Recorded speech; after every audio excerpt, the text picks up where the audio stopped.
So hello बच्चों, कैसे हैं आप? वेरी गुड, अच्छे हैं आप? बहुत अच्छी बात है। आप इस तरह से अच्छे रहिए, हेल्दी रहिए, पढ़ते रहिए। तो देखिए बच्चों, आज हम आपके लिए एक नया इंटरेस्टिंग चैप्टर लेके आए हैं। और जो ये चैप्टर है एग्जाम के पॉइंट ऑफ व्यू से बहुत इंपॉर्टेंट चैप्टर है। इसका वीडियो बहुत अच्छा है। और ये जो हमारा चैप्टर है, ये फाइनेंशियल मैनेजमेंट है, चैप्टर नंबर 9 आपका है। एक्चुअली इससे पहले जो हमने चैप्टर्स करवाए हैं वो आपके चैप्टर नंबर 1, 2, 3, 4 और 5 यानी ऑर्गेनाइजिंग तक हमने करवा दिया है। और इसके बाद जो आज हम चैप्टर ले रहे हैं, चैप्टर नंबर 9 ले रहे हैं, जिसमें आपका है फाइनेंशियल मैनेजमेंट। तो देखिए, ये काफ़ी अच्छा चैप्टर है और लेंथी चैप्टर है और इसका वेटेज भी बहुत ज़्यादा है। तो आपको ये चैप्टर बहुत अच्छे तरीके से करना है ताकि आपके एग्जाम में आप अच्छे से अच्छे मार्क्स ला सकें और आपका मेन जो ऑब्जेक्टिव, जैसे हम इसको बिजनेस की लैंग्वेज बोलते हैं, और आपको अच्छा स्कोर करना है, वो आपका फुलफिल हो सके। तो आई होप सो कि आप मेरी क्लास अच्छे तरीके से देंगे और आपने जो लास्ट टाइम की क्लासेस दी होंगी, आपने प्रॉपर नोट्स बनाए होंगे। तो बच्चे चलिए ठीक है, आज हम जल्दी से अपनी क्लास स्टार्ट करते हैं। तो देखिए बच्चों, यहाँ पर आपका है फाइनेंशियल मैनेजमेंट और क्लास नंबर ये आपका हो रहा है 1। क्या हो रहा है ये? 1। देखिए बच्चों, पहले सबसे पहले हम बात करते हैं कि फाइनेंशियल मैनेजमेंट जिसका बेसिक, इसका नाम पहले उसका मतलब आप समझ लीजिए ताकि आपको ये चैप्टर इजीली समझ में आने लगे आगे। देखिए, फाइनेंशियल मैनेजमेंट का मीन्स क्या होता है। एक्चुअली देखिए, कोई भी फर्म या कोई भी बिजनेस होता है, उसका जो बेस होता है ना, वो होता है फाइनेंस। अगर आपने अपने बिजनेस या अपने फर्म के फाइनेंस को अगर आपने मैनेज नहीं किया, उसको प्रॉपर तरीके से यूटिलाइज नहीं किया, तो आप कभी भी अपने बिजनेस को एक अच्छे लेवल तक नहीं लेके जा सकते। इवन अगर आपका बिजनेस बहुत अच्छे लेवल पर भी लेवल पर है और अच्छी मार्केट में अच्छी परफॉर्मेंस शो कर रहा है, बट आपका फाइनेंशियल मैनेजमेंट अगर वीक हो रहा है, वो कहीं ना कहीं अपनी पूरी रिस्पॉन्सिबिलिटी प्रॉपर तरीके से प्ले नहीं कर पा रहा है, तो आगे आने वाले टाइम पे भी वो अपना बिजनेस आपका बहुत लंबे टाइम तक मार्केट में अच्छी तरह से ग्रोथ नहीं कर पाएगा। तो सबसे किसी भी बिजनेस का जो बैकबोन होता है, जो बेस होता है, वो क्या होता है? आपका फाइनेंस। फाइनेंस में देखिए होता क्या है बेसिकली, अगर हम इसको बोले फाइनेंशियल मैनेजमेंट, तो फाइनेंशियल मैनेजमेंट का मीन्स क्या है कि आपको फाइनेंस को मैनेज करना है। जैसे मैनेज करने का मतलब क्या है कि आपकी अवेलेबिलिटी ऑफ फाइनेंस कितनी है, यानी सबसे पहले बात कि जो आपका बिजनेस है उसमें आपको कितना फंड चाहिए होता है, फंड कितना आपको स्टार्टिंग में चाहिए, यानी कोई आप कोई फॉर्म या कोई बिजनेस सेटअप करना है, आपके पास कितना फंड होना चाहिए। प्लस आपको जो बिजनेस रन करना है, यानी ऑपरेशन में लाने के लिए आपको कितना रेगुलर फंड चाहिए जो आपको daily activities day to day expenses को बियर कर सके। प्लस आपको जो फंड है उसमें आपके जो कंपनी के अंदर जो आपका प्रोपोर्शन है, यानी मीन्स कि आपके फिक्स्ड एसेट्स कितने हैं, करंट एसेट्स कितने हैं, आपको कैश कितना अपने पास ऑक्यूपाई रखना है, ये सारा का सारा रेशो किसके अंदर देखा जाता है? फंड मैनेजमेंट के अंदर देखा जाता है, फाइनेंशियल मैनेजमेंट के अंदर देखा जाता है। दूसरा, आपकी लायबिलिटीज कितनी है, आपको लायबिलिटीज कैसे पे ऑफ करनी है, आपको कैपिटल कैसे अरेंज करनी है, कितनी आपको इंटरनल कैपिटल रखनी है, कितना प्रोपोर्शन आपको एक्सटर्नल कैपिटल रखना है, ये भी सारा आपको फाइनेंशियल मैनेजमेंट के अंदर आता है। तो देखिए, बेसिकली फाइनेंशियल मैनेजमेंट तो बहुत सारे वर्क है, बहुत सारे, इसमें अनलिमिटेड है, इसका कोई लिमिट नहीं है। दूसरा, और ये बहुत इंपॉर्टेंट अपना रोल प्ले करती है किसी भी ऑर्गेनाइजेशन के अंदर। सपोज दैट आपको अगर आपके पास फंड है, सबसे पहले हम बात करते हैं रिक्रूटमेंट ऑफ फंड की, यानी आपको फंड रेजिंग, आप फंड कैसे रेज करोगे, आपको जो कंपनी के अंदर जो आपको कंपनी स्टार्टअप करना है उसके लिए आप फंड कैसे रेज करोगे। तो फंड रेज करने के लिए आपको डिफरेंट सोर्सेज चाहिए होते हैं। डिफरेंट सोर्सेज में आपके इंटरनल भी आते हैं, एक्सटर्नल भी आते हैं। इंटरनल में आप सेट होते हैं जो आपकी अपनी अपनी जो इनकम्स या फिर अपनी सेविंग जो आप उसे एज ए कैपिटल बिजनेस में इन्वेस्टमेंट करते हैं, वो आपकी इंटरनल कैपिटल में आती है। एक्सटर्नल कैपिटल में आपके बहुत सारे मतलब आपके रिसोर्सेज होते हैं, आपकी मनी मार्केट होती है, आपकी कैपिटल मार्केट होती है, बैंक्स वगैरह सब इसी के अंदर आते हैं। तो यहाँ पर आपको डिफरेंट डिफरेंट मार्केट से आपको फंड रेज करना होता है।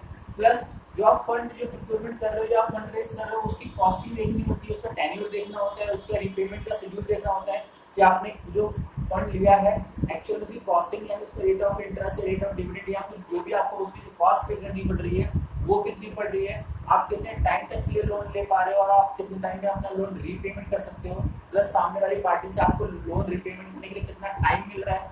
इस सारे का सारा चीजें हमें सब कुछ ये देखना होता है फाइनेंशियल मैनेजमेंट के अंदर। प्लस जब आपने फंड रेज कर लिया, अब उसको हम क्या करना है, उस फंड को हमें इन्वेस्टमेंट करनी है। जब हम इन्वेस्टमेंट करते हैं तो उस फंड को हम कहाँ इन्वेस्ट कर सकते हैं? फिक्स्ड एसेट्स में करें या करंट एसेट्स में करें, कितना अमाउंट हम फिक्स्ड एसेट्स में करें, कितना अमाउंट हम करंट एसेट्स में करें, ये भी हमें रेशियो देखना होता है ताकि हमें उसका रिटर्न प्रॉपर मिलता रहे। ये ना हो कि हमने बहुत ज्यादा ओवर इन्वेस्टमेंट कर दी, उसका रिटर्न नहीं आता, तो वो भी हमारे लिए लायबिलिटी भी बन जाता है। प्लस उसके बाद जो भी हमारे प्रॉफिट्स होते हैं जो कंपनी के लिए, वो भी हमें देखने होते हैं कि जो प्रॉफिट्स हो रहे हैं वो किस तरीके से ऑनर के अंदर या फिर बिटवीन द शेयर होल्डर्स के अंदर किस तरीके से डिस्ट्रीब्यूशन किए जाए। तो डिफरेंट हमारे यहाँ पे एक्टिविटीज होती है फाइनेंशियल मैनेजमेंट के अंदर। तो बेसिकली जब हम कोई भी अपना फाइनेंस रेज करते हैं मार्केट से, तो उसको हम बोलते हैं फाइनेंसिंग एक्टिविटी। यानी जो हम मार्केट से जो फंड रेज कर रहे हैं, यानी कि या तो हम बैंक से लेंगे, या हम बाय डिवेंचर लेंगे, या हम बाय शेयर्स इशू करके लेंगे, या फिर हम लोग किसी अदर मनी मार्केट का या फिर कोई छोटा शॉर्ट टर्म कोई सोर्सेज हम देखेंगे। तो हमारे पास बहुत सारे ऑप्शन है यहाँ पे। तो अगर हम किसी भी ऑप्शन को यहाँ पे चूज करते हैं तो this is called financing decision. ये हमारा फाइनेंसिंग डिसीजन होता है, क्योंकि हमें वहाँ पे हर चीज़ देखनी होती है, सोर्स ऑफ फाइनेंस देखना होता है, फिर कॉस्टिंग देखनी होती है, रीपेमेंट एग्रीमेंट देखना होता है, सब कुछ देखना होता है। तो basically this is the financing activity. Second हमारा होता है फिर हमारा इन्वेस्टिंग एक्टिविटी। इन्वेस्टिंग एक्टिविटी में जो भी हमने फंड रेज करा है, अब उसको हमें कहाँ पर उसको इन्वेस्ट करना है, कितना हमें प्रोपोर्शन इन्वेस्ट करना है, किस तरीके से उसका रिटर्न हमें गेन करना है, this is called investing activities. में हम कैपिटल बस्टिंग यानी फिक्स्ड एसेट्स पे भी हम इसको इन्वेस्टिंग करने को हम कैपिटल बस्टिंग बोलते हैं। तो सेकंड वाले जो इन्वेस्टिंग एक्टिविटी के अंदर हमारा जो है मेनली क्या है, investment of the capital to the fixed और करंट एसेट्स, ठीक है। देन इसके बाद जब हमने इन्वेस्टमेंट कर दिया, उसके बाद हमें रिटर्न्स आते हैं, जो हमारे प्रॉफिट्स आते हैं, प्रॉफिट्स को हमें डिस्ट्रीब्यूट कैसे करना है, शेयर होल्डर को देना है नहीं देना है, डिविडेंड एज अ डिविडेंड हमें कितना प्रॉफिट हमें मार्केट में डिवाइड करना है, कितना डिस्ट्रीब्यूट करना है, कितना हमें अपने सरप्लस में रखना है, कितने हमें रिजर्व्स मेंटेन करने हैं, ये सारे का सारा हमारा आता है कि बेसिकली आपका डिविडेंड एक्टिविटी के अंदर। तो ये हमारी बेसिकली 3 एक्टिविटी यहाँ पे आपको सीखनी है, जो बेसिकली बहुत इसका बेस है पूरे चैप्टर का। तो पहली एक्टिविटी आपकी क्या बन जाती है, फाइनेंसिंग एक्टिविटी। सेकंड एक्टिविटी आपकी बन जाती है इन्वेस्टिंग एक्टिविटी, और थर्ड आपकी एक्टिविटी बन जाती है डिविडेंड एक्टिविटी या डिविडेंड पॉलिसी। तो हम इन 3 एक्टिविटीज को बेसिकली इस चैप्टर में सीखेंगे। तो ये था एक छोटा सा इंट्रोडक्शन इस चैप्टर के लिए। बाकी हम लोग चैप्टर स्टार्ट करते हैं। देखिए बच्चों, सबसे पहले हम टेक्निकल लैंग्वेज में हम बात करेंगे फाइनेंशियल मैनेजमेंट की, कि फाइनेंशियल मैनेजमेंट एक्चुअल में होता क्या है। तो आप इसको टेक्निकली लेके पढ़िए बच्चे, क्या होता है financial management is concerned with. आप इसको बच्चे राइट डाउन करते रहिए साथ साथ ही, ताकि आपको ये कॉन्सेप्ट क्लियर हो जाए और आपको आगे जाके प्रॉब्लम ना आए। तो आप प्लीज पेन और कॉपी अपना अरेंज कर लीजिए और फटाफट इस कॉन्सेप्ट को राइट डाउन करते रहिए। तो पहला हमारा बात आता है यहाँ पे फाइनेंशियल मैनेजमेंट क्या होता है। Financial management is concerned with management of flow of fund and involve decision relating to procurement and distribution of earning to the owner। तो देखिए बच्चे, यहाँ पर जो हमारे देखो यहाँ पर क्या है, सबसे पहले इसको दोबारा रिपीट कर रहा हूँ। Financial management is concerned with management of flow of fund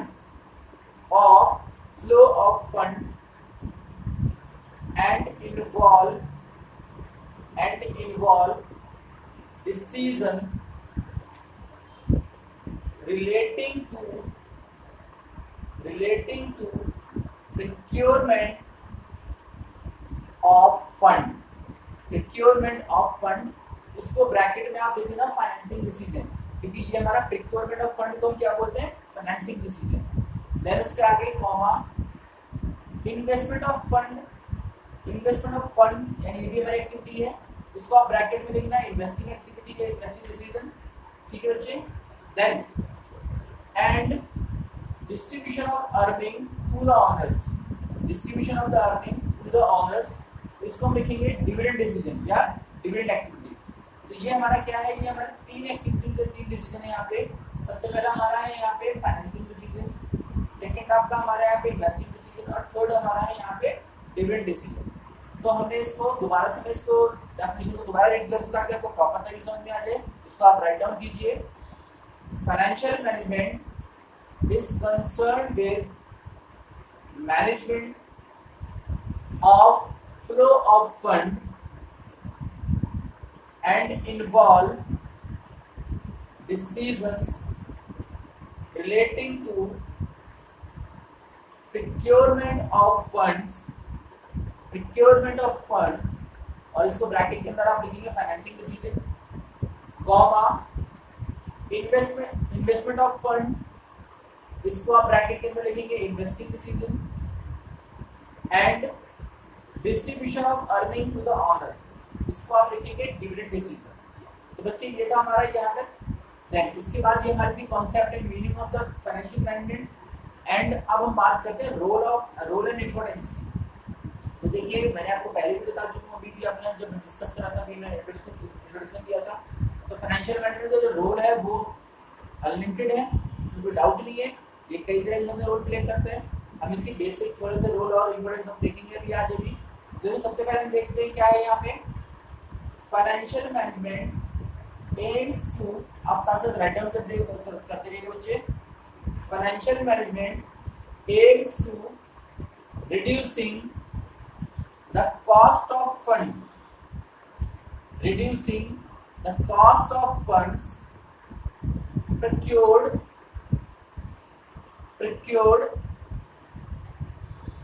keeping the risk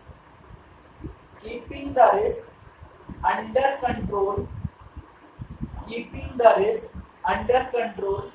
and achieving effective deployment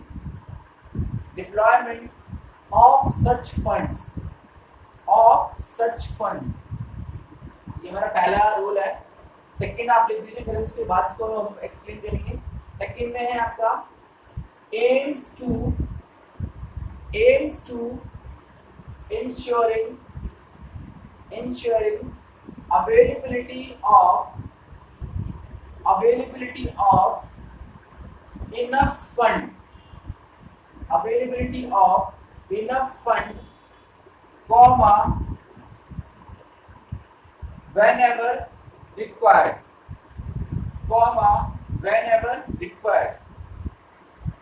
and third में देखिए बच्चे क्या लिखा हुआ है। थर्ड में है avoiding excess of the funds. Third में देखिए बच्चे avoiding excess of the funds. And fourth लिखिए बच्चे, फोर्थ एम्स एट मोबिलाइजिंग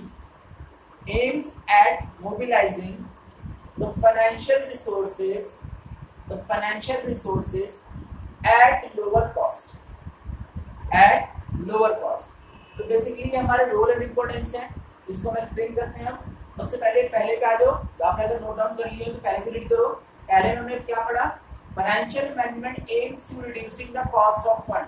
देखिए सबसे पहले क्या होता है फाइनेंशियल मैनेजमेंट में, मैंने आपको बताया कि जो हम फंड रेज करते हैं उसके डिफरेंट सोर्सेज होते हैं। हमारे कैपिटल मार्केट और मनी मार्केट होते हैं, जो आप नेक्स्ट चैप्टर में आप पढ़ोगे। तो देखिए हमारे जो बेसिकली इसमें बैंक लोन होता है, क्रेडिटर्स होते हैं, आपके डिवेंचर्स होते हैं, शेयर इशूज होते हैं, ट्रेजरी बिल्स होते हैं, आपके शॉर्ट टर्म लोन्स होते हैं इसमें, ठीक है, पब्लिक डिपॉजिट्स होते हैं इसमें। तो आपके काफ़ी सारे सर्टिफिकेट्स ऑफ डिपॉजिट्स होते हैं। तो यहाँ पे बहुत सारे आपके ऐसे सोर्सेज होंगे जो आपको यहाँ पे लोन के लिए मिलेंगे।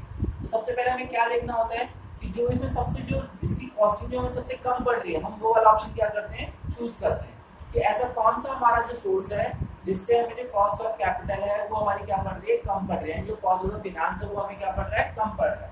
ठीक है बच्चे, तो इसमें हम ये देखते हैं। सेकंड है cost of funds procured keeping the risk under control, और जिससे जो उसका जो रिस्क है वो हमेशा अपने कंट्रोल में रहे। एक्चुअली क्या होता है, कभी कभी हम क्या करते हैं कि जो हम कैपिटल जो रेस करते हैं उसका जो कॉस्ट होता है बहुत ज़्यादा होता है। जिससे ज़्यादा होने से हमें क्या नुकसान होता है, अगर उसका सपोज दैट कि आपने 1 लाख रुपए लोन लिया किसी चीज़ का, और अगर आपने 1 लाख लोन लिया और आपको जो रेट ऑफ पेमेंट यानी कॉस्ट ऑफ द जो फाइनेंस है, यानी उसका रेट ऑफ इंटरेस्ट जो आप पे कर रहे हैं वो है सपोज करो आपको 12%, कितना 12%। लेकिन अगर आपका रेट ऑफ रिटर्न यानी रेट ऑफ अर्निंग उससे 10% है यानी 10% है, तो आपको यहाँ पे 2% क्या हो रहा है, लॉस हो रहा है। तो अगर आप किसी भी अमाउंट पे आपके बिजनेस की जो कैपेसिटी है वो अगर 10% अर्न करती है, तो जो आपका जो रेट ऑफ इंटरेस्ट जो पेबल है, जो आपको कॉस्ट ऑफ द कैपिटल जो होनी चाहिए वो हमेशा 10 से कम होनी चाहिए। अगर आपका पेबल कम है और आपकी अर्निंग ज्यादा है तो आप प्रॉफिट में रहेंगे, लेकिन अगर आपका इंटरेस्ट रेट ज्यादा है और आपकी अर्निंग कम है तो आप हमेशा लॉस में रहेंगे। तो आपको हमेशा ये देखना होता है कि जो आपकी कॉस्ट ऑफ कैपिटल यानी कॉस्ट ऑफ फाइनेंस है वो कहीं रिटर्न से ज्यादा तो नहीं है। यहाँ पर भी आपको उसका रिस्क जो है देखना होता है। Then achieving effective deployment of the such fund, यानी जो भी आपको जो फंड आया है जो रेज करा है आपने, उसके बाद उसका डिप्लॉयमेंट यानी उसको इन्वेस्टमेंट कैसे करनी है। आपने फिक्स्ड एसेट्स में कितना प्रपोर्शन लगाना है, आपको करंट एसेट्स में कितना प्रपोर्शन लगाना है, आपको इमरजेंसी के लिए आप अपने पास कैश कितना रखना है, बैंक में कितना बैलेंस रखना है, ये भी सारे का सारा आपका इजी के अंदर फाइनेंशियल मैनेजमेंट के अंदर। देन द सेकंड आपका जो ऑब्जेक्टिव है वो है aims to insuring availability of enough fund whenever is required, यानी आपके पास ऐसा हमेशा रहना चाहिए, आपके पास कुछ ऐसे रिजर्व्स होने चाहिए जो कि अगर आपको कभी भी एनी टाइम अगर आपको बिजनेस में ऐसा कोई फाइनेंशियल क्राइसिस आता है या फिर आपको कोई शॉर्टेज ऑफ फंड आती है या फिर कुछ ऐसी सिचुएशन आती है जहाँ पे आपको एकदम से फंड की जरूरत है, तो आप अपनी कंपनी के लिए फंड अरेंज कर सको।